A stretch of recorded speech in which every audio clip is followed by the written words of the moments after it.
Bonsoir mesdames et messieurs, Saha Aïdkoum et bienvenue au 27e numéro de la saison de votre émission 52 minutes chrono. Aujourd'hui, on parlera de la Coupe d'Afrique des Nations à des moins de 17 ans. On est à J-4, on fera la présentation de l'événement et on débattra de l'intérêt accordé à cette catégorie. L'autre événement de la semaine qui a débuté aujourd'hui au Tennis Club de Bacharach, ce sont les championnats d'Afrique juniors. On fera le point sur la participation algérienne avec 6 athlètes qui passent au second tour. On parlera dans la deuxième partie de cette décision importante du président de la République de recruter 12 000 enseignants diplômés pour encadrer le sport au cycle primaire. Tout cela comme d'habitude avec nos spécialistes qui font cette émission, à commencer par Nordine Hani qu'on retrouve avec grand plaisir. Et Saha Aïdek Nordine, bonsoir. Saïdek Mokhtar, Saïdek à tous ceux qui nous suivent donc tous les mardis. Ils se sont aperçus qu'on ne passe plus à 17h. Oui, on retrouve la soirée. Il y a un peu plus de verve. Chose promise, chose due. Je les ai enlevés. Ouais. T'es plus beau, t'es plus jeune sans moustache. C'est ce qu'on me dit, mais Ramadan, c'est un mois sacré. C'est le mois de la moustache. C'est le mois de la moustache. Voilà, Saha Aïdek Nordine, Saha Aïdek Ahmed Laribi qui nous fait le plaisir d'être parmi nous pour parler foot aujourd'hui. Ahmed, bonsoir. Oui, bonsoir Mokhtar, et puis Aïd Moubarak à vous tous, ainsi qu'à nos chers amis téléspectateurs. Et puis j'ai envie de dire une chose, c'est un réel plaisir d'assister à votre émission, que je considère comme très vivante et enrichissante. Eh bien, merci, ça nous encourage. Le plaisir de retrouver Badardine Belhadjouja. Saha Aïdek Badrou. Saha Aïdek Mokhtar, ça fait plaisir de retrouver les amis et tout le monde. Et puis tu as retrouvé des couleurs là, hein. Tu es plus beau, après le mois de carême tu as bien récupéré et c'est tant mieux. Ça aide tous nos téléspectateurs. Voilà, et tous les musulmans sur la planète. Je le disais en titre, l'événement dans 4 jours, c'est cette Coupe d'Afrique des Nations des U17 avec la participation algérienne, bien évidemment avec l'objectif d'aller remporter cette Coupe d'Afrique des Nations. Ça sera le 3e grand événement après les Jeux méditerranéens et le championnat d'Afrique des Nations des locaux, qui a connu un engouement populaire et une grande réussite. Ahmed Laribi. Ah oui, si on doit parler de spécialiste en football. Oui, tout à fait. Si on doit parler de cette équipe, de cette sélection U17, tout ce qu'on peut dire, c'est que l'entraîneur qui est Herman Rizqi, et ça fait quelques années qu'il est en poste comme d'abord sélectionneur de U15 et puis il est passé en U17. C'est un gars qui connaît son métier, qui maîtrise son sujet. C'est quelqu'un qui a le profil de formateur ainsi que sélectionneur. Et puis pour parler un peu de cette sélection U17, c'est vrai qu'au début, tout le monde ne croyait pas en cette sélection, en ces joueurs. À travers le temps, Herman Rizqi a démontré qu'il faut croire en cette sélection U17 parce qu'elle renferme des éléments capables de nous ramener une Coupe d'Afrique, Inch'Allah. Et d'une. Et de deux, c'est quelqu'un qui a réalisé 29 plateaux. C'est énorme. Et parmi ces plateaux, ça a duré presque de 2 années, pour ne pas dire 2 saisons. Il a réalisé, je disais 29 plateaux. Et puis, il a vu presque, c'est un chiffre énorme, plus de 6000 joueurs, c'est-à-dire 6000 gosses en 2 saisons. Vers la fin, il a dégagé une sélection de 26 joueurs. Juste pour vous dire que c'est pas facile de travailler dans le football. Et puis, ce qui est intéressant dans cette sélection 17, c'est qu'à un moment donné, Mokhtar, on faisait des regroupements, mais à la fin du regroupement, il n'y avait pas de match d'application. Moi, je préfère ne pas dire match amicaux. Moi, je voudrais parler de match d'application, qui est un test vraiment révélateur et évaluateur. Maintenant, tout le monde a compris qu'à chaque regroupement, il y a des matchs d'application. La preuve, on a organisé, ça fait quelque temps, un tournoi international. Il y avait, je pense, les Cap-Vert ou les îles Maurice, il y avait le Japon, il y avait l'Algérie. Bon, ça n'a pas bien marché, mais le plus important, c'est que Herman Rizqi a travaillé dans le sens pour préparer cette sélection du U17. Il y a aussi, il y a pas si longtemps, il y a eu 2 matchs contre le Burkina Faso, en 2 matchs à répétition. La première délégation à rallier Alger, oui. Oui, tout à fait. Le premier match, on avait gagné 1-0. C'était un score étriqué. Le plus important, c'était d'aligner des joueurs et revoir certaines variantes de jeu. Et puis, en deuxième match, il y a eu un match 1-1, juste pour vous dire que c'était un avant-goût de cette Coupe d'Afrique des Nations U17.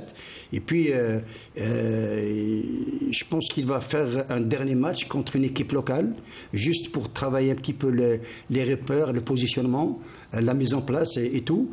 Donc je pense que quelque part, cette sélection est prête. Le groupe dans lequel on est tombé, il y a la Somalie.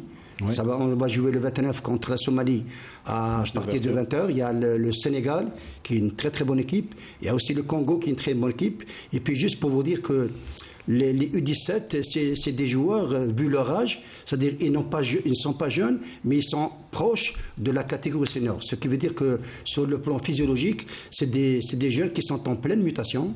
Oui. Maintenant, pour le challenge qui est l'objectif de ramener, de gagner cette Coupe d'Afrique, c'est pas toujours évident parce qu'à cet âge, les Africains, surtout l'Afrique noire, ils sont très puissants.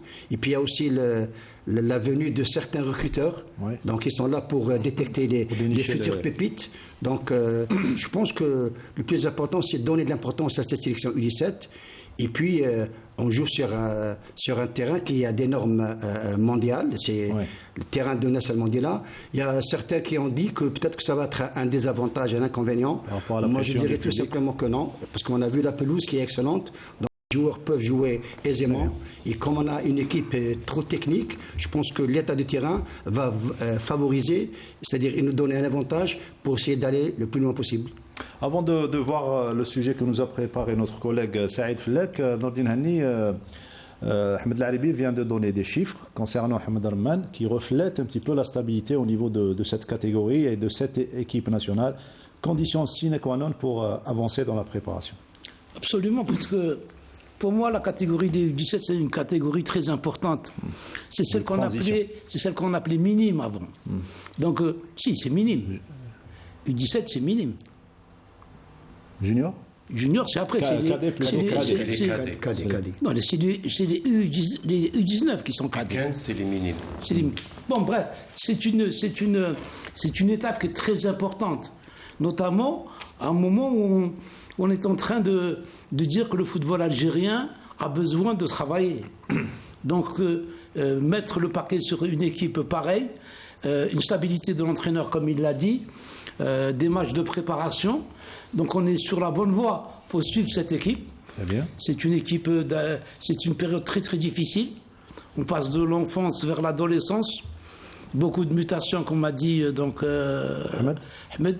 Donc il faut faire très attention au programme d'entraînement, notamment physique, sur ces jeunes-là. L'Algérie est en train d'organiser des compétitions, donc organiser une compétition pareille.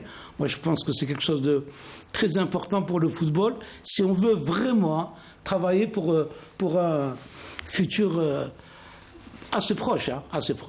Très bien. Bedardine, catégorie U17 qui a gagné dernièrement, c'est la même équipe qui a gagné pratiquement la Coupe arabe dernièrement face au Maroc.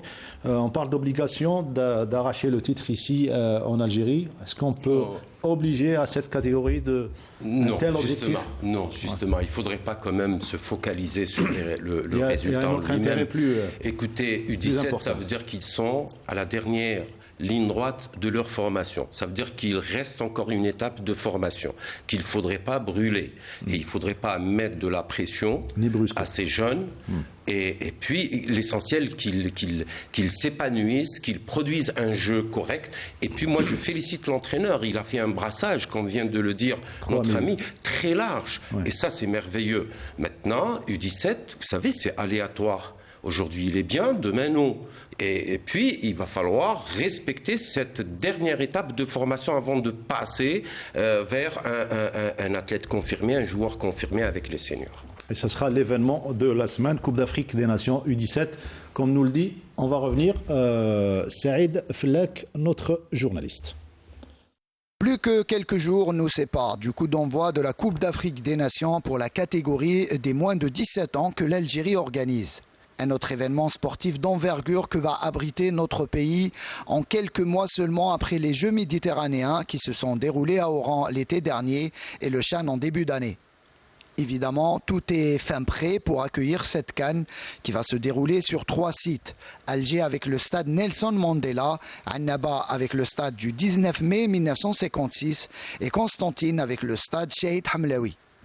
Pour cette édition, la Confédération africaine de football a décidé d'augmenter le nombre de participants en passant de 8 à 12 équipes afin d'offrir plus d'opportunités de jeu aux plus jeunes.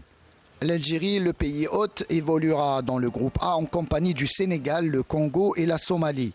Le groupe B est composé du Nigeria, la Zambie, le Maroc et l'Afrique du Sud, alors que le Cameroun, le Mali, le Soudan du Sud et le Burkina Faso s'affronteront dans le groupe C.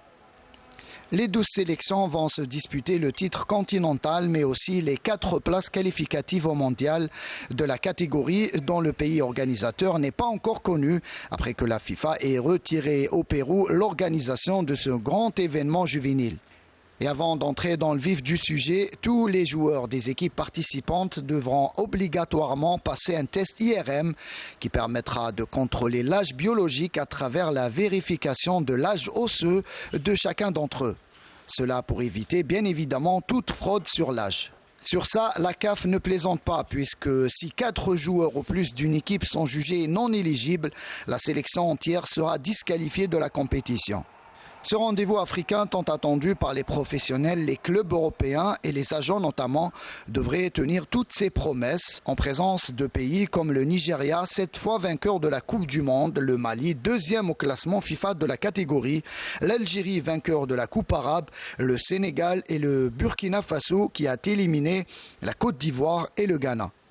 La compétition débutera samedi prochain à 20h avec le match d'ouverture qui opposera l'Algérie à la Somalie au stade Nelson Mandela de Berari. Un match qui sera précédé par une cérémonie qui donnera officiellement le coup d'envoi de ce tournoi. L'équipe algérienne est fin prête pour l'événement. Bedardine Belhadjouja disait tout à l'heure, Ahmed, qu'il ne faut pas brusquer cette équipe, notamment sur le plan mental. Ouais, il faut savoir gérer l'aspect psychologique. Tout à fait, Mourtad. C'est juste pour la petite précision et juste pour éclairer nos chers amis téléspectateurs. Je dirais tout simplement, d'après ce qu'a dit tout à l'heure Badrou, c'est vrai que ces U17, d'abord, ils ne sont pas encore matures sur le plan tactique. Ils ne sont pas habitués à ce genre d'événements.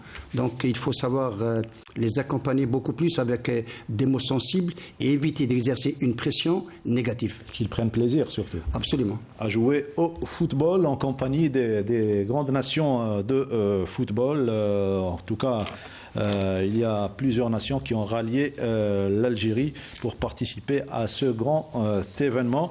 Étant donné qu'il y a eu lors des précédentes éditions de la fraude, oui, ça existait durant les précédentes éditions. Cette fois-ci, la CAF et les organisateurs algériens ont décidé de faire des tests IRM pour définir l'âge réel. Absolument, l'âge réel et non pas l'âge biologique, parce que, vous savez, nous avons 3 âges, chaque être humain a 3 âges. L'âge réel, donc on compte ses jours, et puis l'âge biologique, c'est-à-dire l'âge osseux des os et de la fibre musculaire. Donc elle peut être différente, vous savez, de l'âge réel. Et c'est pour cela que les grandes nations aujourd'hui s'entraînent par rapport à l'âge biologique et non pas l'âge réel. Mais il y a aussi l'âge mental, et là où intervient justement la préparation psychologique et ainsi de suite. Voilà, donc les tests IRM, c'est pour définir l'âge réel. Et dans le cas où l'âge réel dépasse les 17 ans, c'est ça? Donc, si l'âge réel qu'il y a fraude. Ça veut dire qu'il y a fraude et puis le joueur est rapidement éliminé. C'est par rapport aux situations de fraude qu'on a décidé de passer à cette résolution. Voilà pour la Coupe d'Afrique des Nations. Je le disais tout à l'heure, plusieurs sélections devront prendre part à cette 14e édition des moins de 17 ans organisée par l'Algérie dans les villes d'Alger, il faut le rappeler. Stade de Beraki, Constantine et Annaba sont déjà à pied d'œuvre à Alger afin de poursuivre leur préparation à l'événement, a indiqué la Fédération algérienne de football. Aujourd'hui, il y a eu l'arrivée de l'Afrique du Sud, correspondance de la station régionale. Le commentaire est signé Sami Achichou. La délégation sud-africaine qui doit prendre part à la 14e édition de la Coupe d'Afrique des Nations de football CAN 2023 des moins de 17 ans est arrivée ce mardi à 17h à Constantine. Le bel accueil était au rendez-vous. Nous avons été surpris par l'accueil chaleureux des Algériens. Merci beaucoup. Nous sommes heureux de cet accueil qui a été réservé à notre délégation et notamment très fiers que le nouveau stade porte le nom de Nelson Mandela. Nelson Mandela National Stadium. It is an honor to South African to be named our stadium after our icon Nelson Mandela. La sélection de l'Afrique du Sud est la première équipe dans le groupe B à rallier Constantine. Tous les moyens nécessaires ont été mis à sa disposition pour bien récupérer après un long voyage depuis Johannesburg.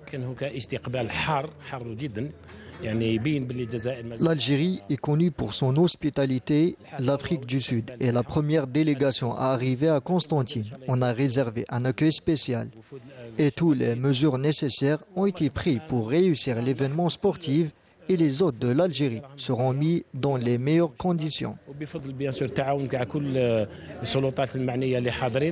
Pour rappel, l'Afrique du Sud disputera son premier match de ce rendez-vous continental au stade Chahid Hamlaoui de Constantine le dimanche 30 avril.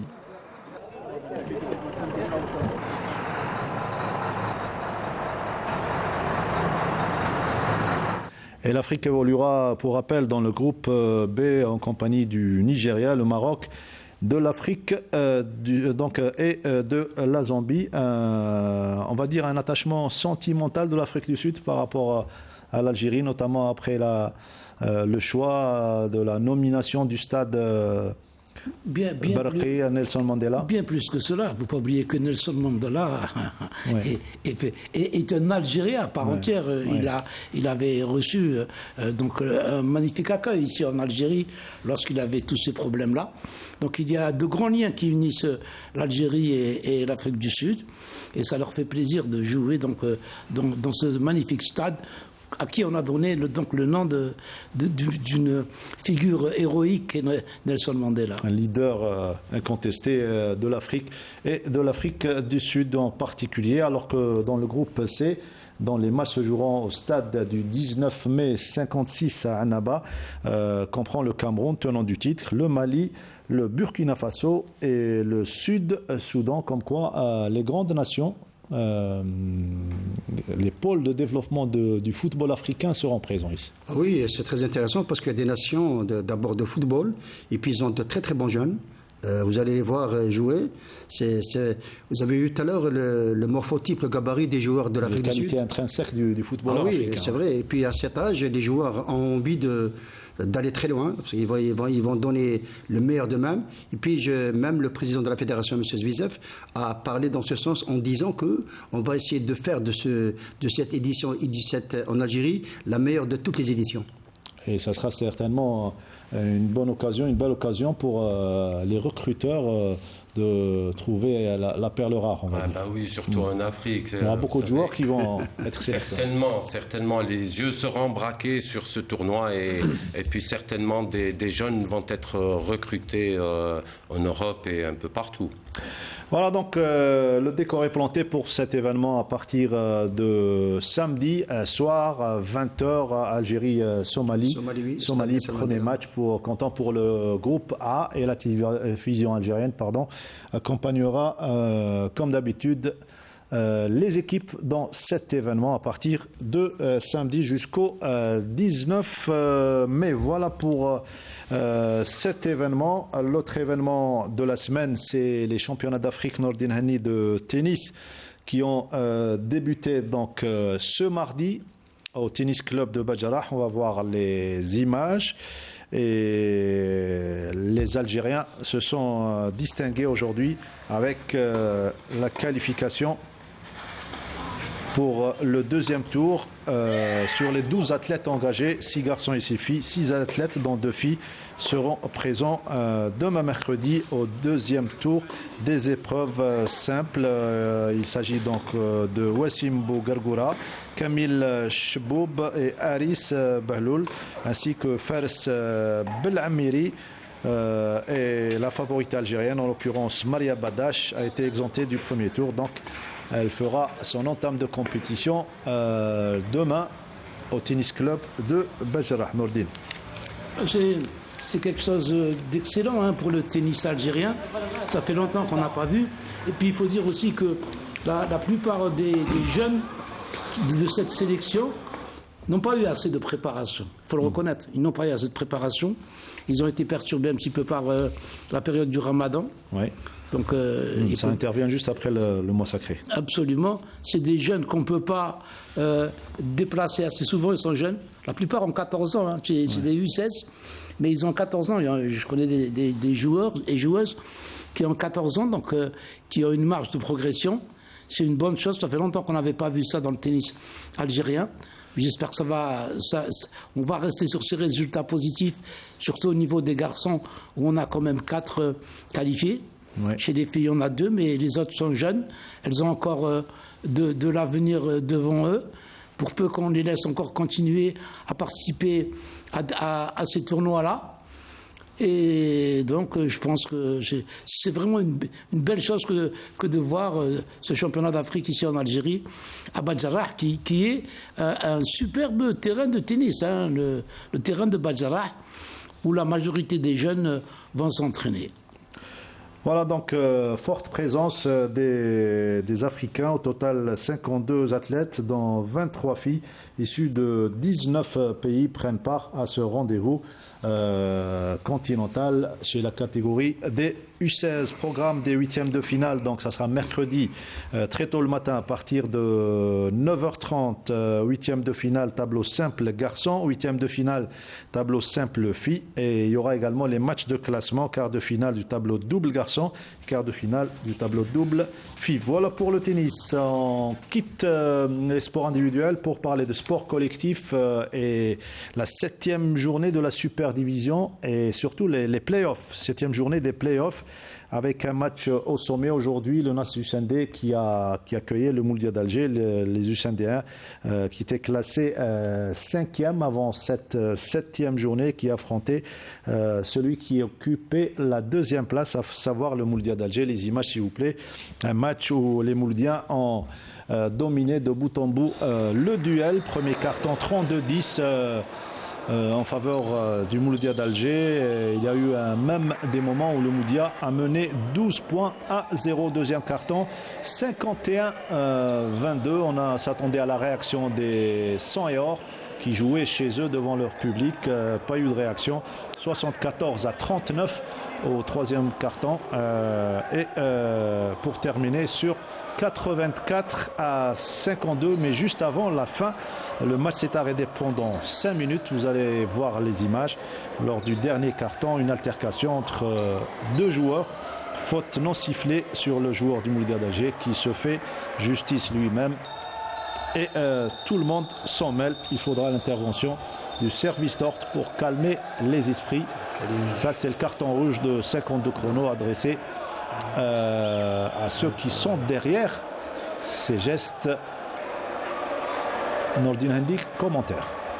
Écoutez, ça serait passé il y a quelques jours de ça, j'aurais mis ça sur le compte de Ramadan. Mais là, ça commence à devenir un petit peu courant. Il y a eu ce qu'on a vu au niveau du volleyball.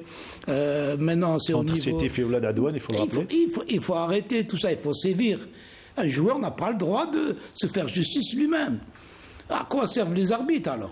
Les arbitres ont vu l'accent. S'il y a une faute qui aurait dû être sifflée ou qui doit être sifflée, une sanction qui doit être prise, c'est les officiels. Ce n'est pas aux joueurs de se faire justice lui-même. J'espère que la fédération va prendre une grande décision, comme ça c'est fait pour le volleyball. Sur le match en lui-même, c'est quand même deux équipes avec des motivations différentes. Une équipe du NED qui a compris qu'elle devait revenir au niveau de la formation, qu'elle pouvait plus se permettre d'acheter des joueurs, ça coûtait trop cher. Et d'un autre côté, une équipe du Mouloudia qui a acheté des joueurs, mais qui ne les paye pas encore. C'est pas encore terminé cette histoire du Mouloudia. Dans toutes les disciplines. Mais c'est la meilleure équipe en basket. Normalement, le titre ne devrait pas lui échapper, sauf si ce problème pécunier peut ressurgir à n'importe quel moment. Et il y a des équipes comme Boufarik qui, même s'ils sont confrontés au même problème, mais eux ont cette si vous voulez, cette entente bouffaricoise qui réussit à regrouper la famille. Et il y a des équipes qui peuvent surprendre. Staweli, l'USMA. Staweli qui a surpris toutes les équipes la saison dernière en remportant le titre. Voilà, qui joue le doublé cette saison. Donc le NED va jouer pour son maintien. Je pense qu'elle a des potentialités pour se maintenir. Et on est là pour condamner des gestes pareils. Absolument. C'est vraiment décevant. Et puis je me demande, le premier rôle d'un entraîneur, il doit être un éducateur tout d'abord. Ouais. Donc ça fait partie de la formation justement. Est-ce qu'on a perdu ces valeurs, inculquer le fair play, etc. à nos joueurs? C'est vraiment décevant. On écoute les deux entraîneurs successivement, celui du Mouloudia d'Alger et celui du Nasr du Sindé après la fin du match. Ça n'a pas été facile dans sa préparation parce que moins de 24 heures avant le match, il y a eu des changements, donc on n'était pas prêt à ces changements-là. Mais, alhamdoulilah, dès qu'on est arrivé, on s'est adapté à la nouvelle situation. Les joueurs, ils sont à féliciter de leur rendement, de leur discipline tactique, sur tout ça. Défensivement, on a bien fermé les intervalles pour le NED. Sans vous cacher, le NED a posé d'énormes difficultés à toutes les équipes ici à Kharouba. On est la seule équipe à donner 30 points au NED. C'est un bon point pour les joueurs, pour le groupe. Inch'Allah, on continuera à travailler comme ça jusqu'à la phase finale dans le tournoi des As. ما عندناش لابيتود تاع نلعبوا كان ماتش درنا الماكسيموم تاعنا. On n'a pas l'habitude de jouer autant de matchs. On a fait notre maximum, mais ils étaient plus efficaces, surtout sur les tirs à 3 points. Je suis fier de ma jeune équipe. J'ai 2 joueurs qui n'ont que 16 ans. Comme vous le savez, nous sommes un club formateur. La saison prochaine, vous verrez une autre équipe.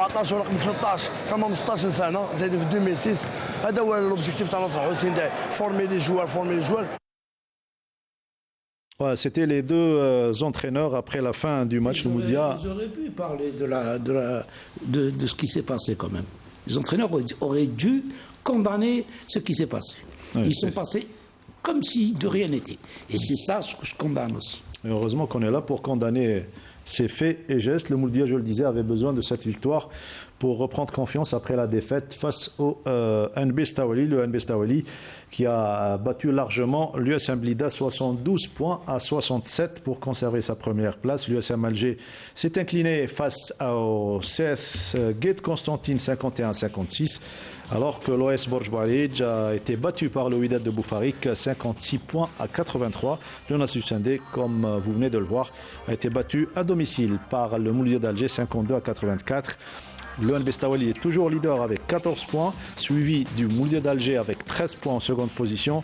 Le Wydad de Boufarik est troisième avec 12 points. L'USM Alger et Guet Constantine sont tous les deux quatrièmes avec 10 points. Le Nasr du Sindé redescend à la 6e place en compagnie de l'USM Blida 9 points et l'OS Borj Boualidj qui ferme la marche avec 7 points. Il faut rappeler que les 4 premiers à l'issue de cette phase aller-retour se qualifieront au tournoi des As. Comptant pour le titre, ça sera juste après cette phase des playoffs. Et là, on arrive à la deuxième partie de l'émission pour parler de sport scolaire.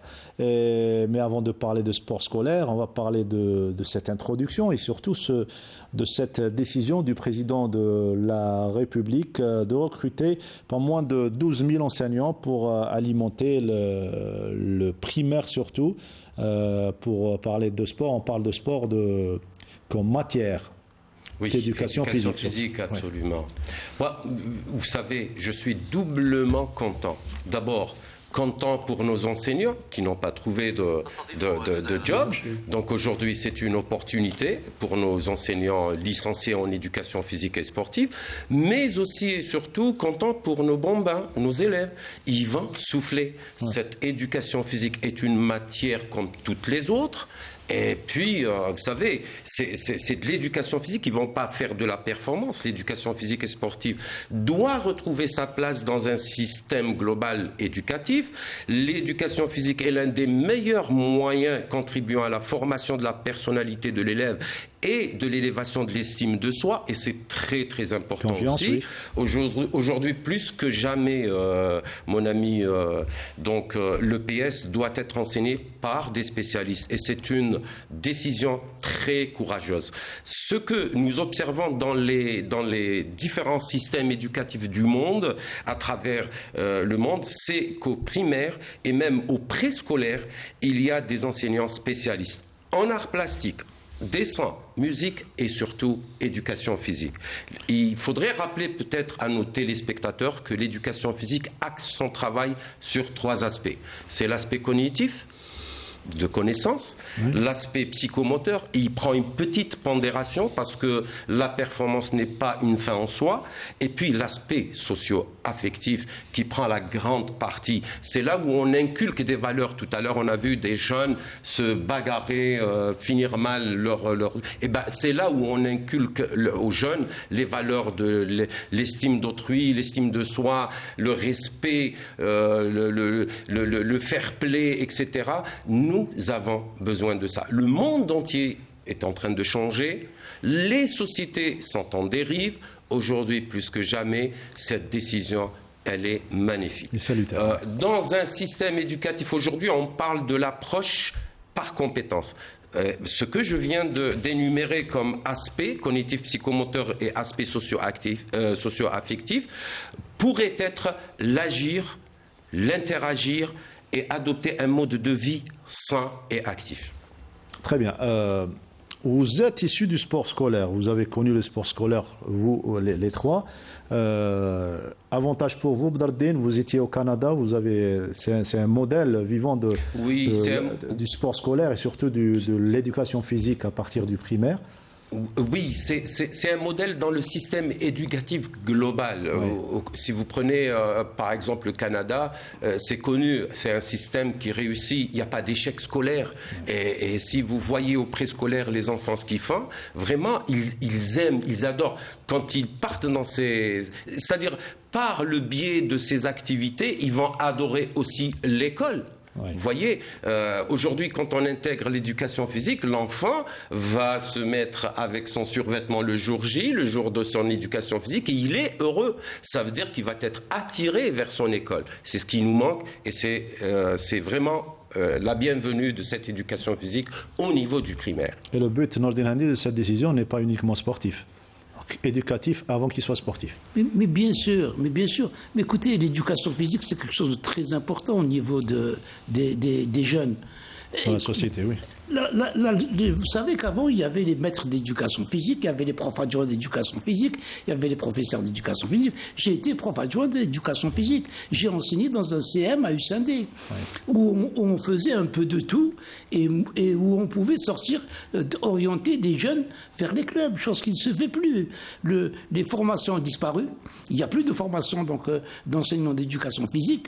Il y a eu l'apparition de l'ISTS, qui, elle, est beaucoup plus une spécialisation de l'ancien prof qui était avant. Et donc, on a laissé l'éducation physique, on l'a complètement abandonné. Vous avez des profs d'arabe, des profs d'autres matières, à qui on leur donne des cours d'éducation physique. Pour une catégorie sensible comme un jeune enfant. À cet âge-là, mais cet âge-là, c'est très fragile. Bien sûr que c'est très fragile. Et puis, ça développe des qualités mentales, comme le disait Badro. Il n'y a pas que le corps. Et puis, il faut maîtriser le corps. Qu'est-ce qu'on peut développer? Qu'est-ce qu'on ne va pas développer? Avant, on faisait, par exemple, on axait beaucoup sur la gymnastique et tout, pour l'équilibre, pour la cohésion, pour beaucoup de choses. Et c'est qu'après qu'on pouvait les diriger vers des spécialités. Et tout ça n'a pas existé. Donc je pense que maintenant, l'État s'est aperçu de ce qui se passait pour cette jeunesse. Elle vient de consacrer ça au niveau du Conseil des ministres. C'est quand même important de mettre un dossier pareil. J'espère que les gens qui vont être placés pour gérer cela, c'est des gens qualifiés. Oui. Moi, je cherche toujours les gens qualifiés et j'espère que l'éducation physique va redevenir ce qu'elle était avant et ce qu'elle a donné à ce pays. Quand vous voyez avant... Si on veut devenir une grande nation de sport, minimum dans une dizaine d'années, C'est le bon départ. C'est le bon départ. On ne peut pas. Les clubs n'ont pas les moyens de faire de la formation. Tout le monde le dit. Alors que vous avez l'école où vous pouvez faire de la formation sans rien dépenser du tout. Puisque l'enseignant, il est recruté au niveau de la catégorie des enseignants et vous avez les jeunes qui sont là. On est arrivé à un stade où vous avez, par exemple, dans une école, et moi j'ai vu ça, une dizaine, une quinzaine de certificats médicaux pour ne pas pratiquer. Moi je pense que ces parents, c'est criminel ce qu'ils ont fait à leurs enfants. Parce que c'est à cet âge-là qu'on doit faire de l'éducation physique et sportive. Je pense que maintenant, quand ça vient d'en haut, moi j'adore quand ça vient d'en haut. Voilà, et ça donne ce résultat. Finalement, à vous écouter, on dira que l'éducation physique chez l'enfant, d'une manière générale, c'est une science. C'est non seulement une science, mais il faudrait quand même clarifier à notre téléspectateur un peu la terminologie, parce qu'on utilise quand même parfois éducation physique, tantôt sport, etc. Il s'agit d'une matière comme toutes les autres. Et cette matière axe son travail sur la formation de l'être de demain, sur la bonne santé du citoyen. Maintenant, pour passer vers le sport scolaire, il y a un intermédiaire. C'est quoi? C'est l'AS, c'est l'activité sportive à l'intérieur de l'établissement. Donc, tout élève doit faire de l'éducation physique. Maintenant, les meilleurs vont faire de l'AS et ils vont passer vers le sport, vers les formateurs sportifs, c'est-à-dire vers les clubs. La formation existe. Nous avons des IEPS qui forment des enseignants d'éducation physique sur le territoire national. Il a fallu que Monsieur le Président de la République prenne la bonne décision. Et aujourd'hui, plus que jamais, j'espère, comme il l'a si bien dit tout à l'heure, notre ami Henny, j'espère que le recrutement se fera à bon escient. Pourquoi? Les meilleurs seront recrutés. Pourquoi? Parce que c'est un âge vraiment délicat. 6-12 ans, il va falloir des gens mûrs qui les prennent en charge, non seulement pédagogues, non seulement qui savent ce que c'est que leur tâche, c'est-à-dire inculquer des valeurs. L'activité physique ou bien l'exercice physique, ce n'est qu'un moyen pour former l'aide de demain. Si on a compris cette philosophie, nous aurons une meilleure nation. Et toutes ces qualités, on les retrouve, Ahmed Laribi, dans les maîtres de PS qui existaient dans le temps et qui vous ont certainement marqué. Ah oui, c'est vrai. Je pense que c'est une décision très importante qu'a prise notre président de la République. Moi, je voudrais parler un peu de... D'abord, il y avait une situation de sport-études. C'était beaucoup plus les cas de la DGS. Bon, je les avais... sous ma main. Et puis, moi, je voudrais revenir un petit peu en arrière en parlant du FASU, parce que j'en faisais partie, et j'étais à l'époque au lycée Idrissi. C'est un niveau plus... Oui, un niveau plus élevé. Et puis le FASU je dirais pas formé. Tout à l'heure, Nourdine a parlé des certificats médicaux de complaisance. Et puis à un moment donné, ces profs de sport, ils venaient aux écoles primaires, lycées, et puis il n'y avait pas beaucoup de monde, ce qui veut dire qu'il y avait un certain abandon. Ouais. Et puis maintenant, je pense qu'avec cette décision, il va y avoir de la valorisation d'abord. Et puis, création d'emplois également. Absolument, création d'emplois. Et puis le moment est venu de donner la chance à tout le monde, parce que les clubs souvent disent qu'ils crient très haut qu'on n'a pas les infrastructures. Je pense qu'au niveau des CEM, au niveau du lycée, il y a des infrastructures, il y a des salles couvertes, il y a des piscines. Donc il faut essayer de chercher, si vous voulez, l'oiseau rare qui peut chercher ses pépites. Voilà, le ministre de l'Éducation a estimé que c'est un pas important pour promouvoir l'école algérienne au rang des systèmes éducatifs des pays développés, et ce à travers la mise en œuvre et des dispositions de la Charte internationale de l'éducation physique et sportive de l'UNESCO. Article 4, il précise notamment qu'il stipule que les séances d'éducation physique, tout cycle scolaire confondu, devront être dispensées par des enseignants qualifiés en la matière. Ah bah oui, qualifié. Moi, je voudrais juste rebondir sur un sujet que nos amis ont traité. Il faudrait rappeler que l'éducation physique en Algérie n'a jamais existé. l'éducation physique, je dis bien l'éducation physique. On a essayé dans les années 2000, début 2000, d'envoyer si vous voulez, des techniciens en sport faire de l'éducation physique. On a essayé tantôt de former l'enseignant lui-même parce qu'il y avait une théorie qui disait qu'au primaire, il faudrait avoir un seul enseignant. Donc, on a voulu faire une formation en EPS. Et ça n'a pas marché. Aujourd'hui, c'est la bonne décision. Il faudrait des spécialistes. Je ne parlerai pas uniquement d'éducation physique, mais aussi musique, art plastique. C'est là où il va s'épanouir l'élève. C'est là où il va aimer son école. Voilà, Nourdine. Écoutez, l'Algérie a disposé parmi les premiers pays africains de l'ISTS. Il y a eu ensuite l'IEPS. Il y a énormément de docteurs. Il y a énormément de chercheurs. Mais il y a également énormément de chômeurs. Ils ont des postes où ils sont en train de former pour rien. Parce qu'il n'y avait pas de politique, notamment sur cette EPS. Maintenant qu'il y a une politique, je pense que tous ces cadres, on va les utiliser. Et ils sont nombreux et très, très compétents. Je peux vous le dire. C'est pour ça que je vous disais tout à l'heure, il va falloir faire bénéficier ces gens-là pour pouvoir faire cette politique qui a été décidée par l'État. L'EPS a existé. Le PS a existé dans les années... je vais vous le dire. J'ai fait de l'EPS au primaire. J'ai fait dans les années 65, 66. Moi, je vous le dis. C'était pas une décision comme ça. C'était aléatoire. D'accord, mais on avait nos cours d'éducation. On avait nos cours d'éducation. C'était à la bénédiction. Ce n'était pas une décision de telle qu'aujourd'hui.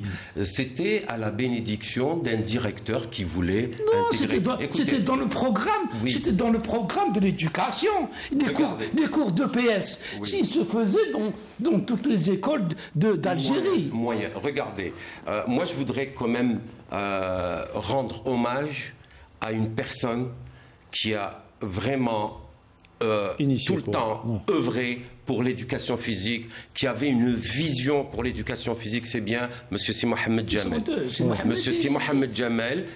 Par contre, il y a eu une erreur historique. Il va falloir la relever. En 1965, il avait lancé la formation au niveau du CNEPS de Ben Aknoun, la formation des enseignants d'éducation physique. Et il avait demandé à des coopérants de venir assurer cette formation.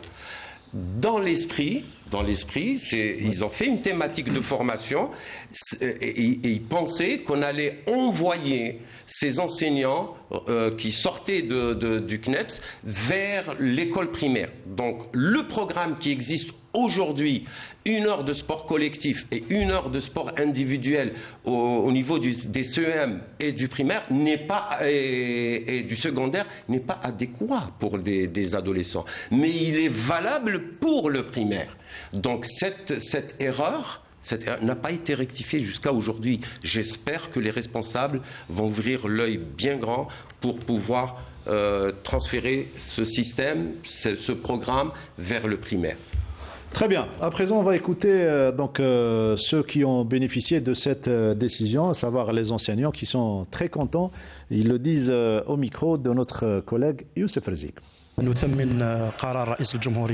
Nous apprécions la décision du président de la République pour le lancement de cette opération de recrutement de 12 000 postes aux étudiants des instituts sportifs pour encadrer le sport scolaire.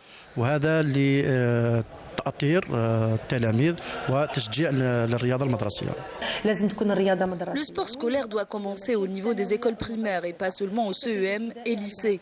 Le sport a un rôle important dans la vie de l'enfant. C'est une bonne initiative, surtout que ça concerne les enfants qui ont besoin de pratiquer une activité physique et sportive. Le sport scolaire est la clé de la réussite du sport en général. On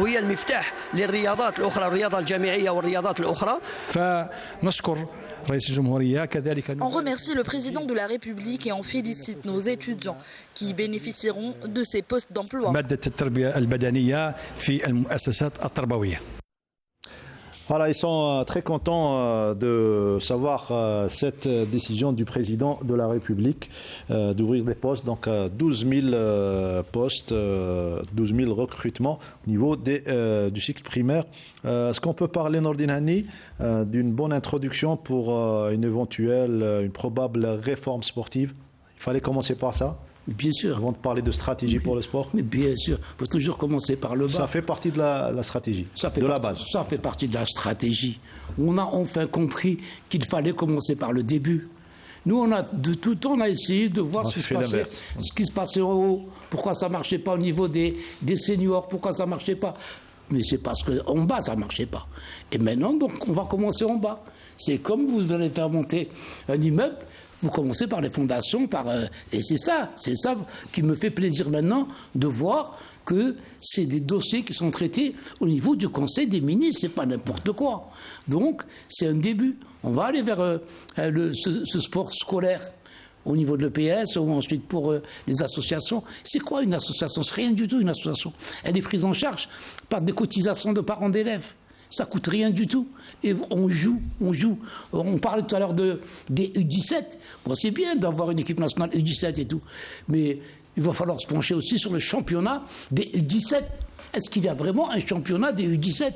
Parce que si on fait des grosses compétitions et qu'ensuite on revient dans un championnat où vous jouez à 8h du matin ou à 15h, à 13h où on a vu des jeunes s'évanouir. Ce sont les autres préoccupations. Oui. Donc je pense que là, l'État a mis le doigt là où il fallait. Commencer par le début. À travers le Conseil des ministres. Parce que le sport, ce n'est pas uniquement de la performance. C'est la santé du citoyen. C'est beaucoup de choses. Et si vous ne travaillez pas ça dès le jeune âge, c'est terminé. C'est rien. Donc je pense qu'il y a des gens qui sont derrière et qui sont en train de réfléchir pour aller beaucoup plus avant, comme on avait commencé par le sport scolaire avec ce que ça donnait, les compétitions, et peut vous le dire Badro, par exemple en handball, moi dans ma discipline, c'était le sport scolaire qui fournissait. C'est le sport scolaire qui donnait. Al-Idrissi, Descartes, Al-Mokharani, il y avait des matchs à Oran, à Skikda, l'équipe de Skikda, c'était l'équipe qui ensuite est partie du lycée. Maintenant, c'est le sens contraire. Maintenant, quand il y a de la compétition au niveau des associations, c'est les équipes nationales scolaires. C'est le sport civil. On va chercher des joueurs du sport civil pour les mettre dans celui de l'école. Il faut arrêter. Donc je pense que le doigt a bien été mis là où il fallait. Justement, là, ça prouve que la volonté politique existe. Le devoir a été fait. Maintenant, les mécanismes, c'est la Fédération des sports scolaires qui devrait avoir des mécanismes pour qu'il alimente le sport de performance. Pourquoi ne pas créer une animation de compétition pour les non-licenciés dans les clubs, un championnat des non-licenciés. C'est ce qui se fait dans le monde. C'est-à-dire qu'on ne va pas prendre un élève qui est déjà au Mouloudia ou au CRB, qui est déjà encadré, des non-licenciés. Et comme ça va être réellement le levier du sport de performance. Ici, aujourd'hui... Il faudrait pour cela renforcer la Fédération des sports scolaires. Tout le monde sait ce qui se passe. Un président qui est à l'arrêt, une fédération qui ne marche pas. Donc je pense que là, c'est une décision politique. Ça va dépasser le cadre de la fédération des sports scolaires. Et là, ça va être un truc qui va concerner tout le monde, et tout le monde sera concerné, que ce soit les directeurs d'établissement, que ce soit les enseignants, qui sont contents de revenir sur le terrain, et à partir de là, donner beaucoup plus d'intérêt à cette fédération de sport scolaire qui n'était qu'une fédération bidon, il faut le dire telle qu'elle était. Elle n'avait pas les moyens de pouvoir gérer. Et trop de conflits entre eux, il y a eu beaucoup de choses qui se sont passées. Donc c'est tout ça qu'il faut régler. On continue à parler stratégie. Ici, aujourd'hui, le technicien algérien venait à s'adresser au Conseil des ministres, aux responsables, aux hommes politiques et à la tutelle, au ministère de la Jeunesse et des Sports. Quel serait son prochain souhait après cette étape importante? Il faudrait qu'il participe. faudrait qu'ils participent à mettre en place des mécanismes. Moi, je suis content. Pourquoi? Parce que ce n'est pas une opération qui a été précipitée. C'est pas aujourd'hui qu'on va recruter, c'est pour la saison prochaine. Et ça, c'est bien. Ça va donner le temps aux spécialistes de réfléchir, de proposer les mécanismes, de proposer ce programme destiné à une tranche d'âge de 6-12 ans. Ce n'est pas aux politiciens de nous dire. Le politicien vient d'ouvrir 12 000 postes. Maintenant, aux gens qui ont ces postes-là, et les techniciens même, qui doivent discuter et du programme et de la philosophie de cette éducation physique. Et qu'est-ce qu'on recherche? Quel est le but de l'éducation physique? Pourquoi l'enfant doit bouger et ne doit pas être assis pendant toute la journée en train de subir des matières théoriques seulement, assis sur une chaise? Très bien, voilà bien résumé par Abdeldine Belhadjouja et Nordine Hanni. Et à ce moment-là, on parlera de football comme discipline sportive et pas uniquement de football. On parlera de football comme sport. Oui, bien sûr. On a attendu beaucoup d'années avant cette prise de décision. Maintenant, je pense que même le football va en bénéficier parce qu'il y a beaucoup de jeunes talents qui disparaissent comme ça dans l'air. Parce qu'avant tout, c'est un sport, le foot. Sport de foot. Et puis, je pense que, comme l'a souligné tout à l'heure Nordine, c'est vrai, maintenant, il va falloir chercher le bon technicien parce que ça a trop traîné. Maintenant, il faut être spécialiste. Il faut avoir ce profil, c'est très important, parce qu'on a beaucoup de jeunes Mokhtar. Et ces jeunes doivent être vraiment encadrés par des gens spécialistes, qui ont le profil, qui ont cette tentation, cette passion d'aller vers l'avant. Parce qu'il y a au niveau des écoles et des académies, il y a pas mal de choses négatives qui se passent. Oui, je préfère ne pas en parler, mais je pense que le moment est venu parce que c'est dramatique pour l'enfant de tout le monde aussi. Voilà, oui. Voilà. Et puis le jeune, il a besoin d'une dépense d'énergie. Absolument. Donc s'il ne va pas la dépenser au niveau de l'école, oui, il va la dépenser dehors. Ouais. Et ça peut être négatif.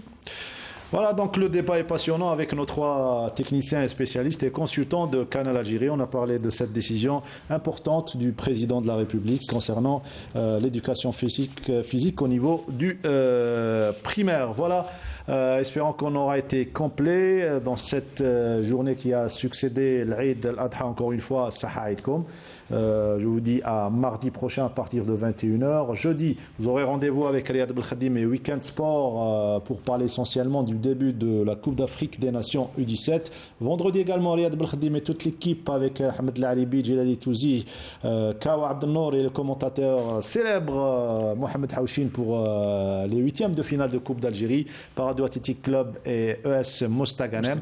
Voilà, et Saïd Flek à partir de dimanche 22h pour revenir dans son émission Canal Foot sur l'actualité footballistique. Merci à toute l'équipe du studio numéro 2.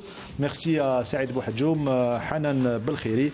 Et voilà, restez fidèles et branchés sur notre antenne Canal Algérie. Bonsoir.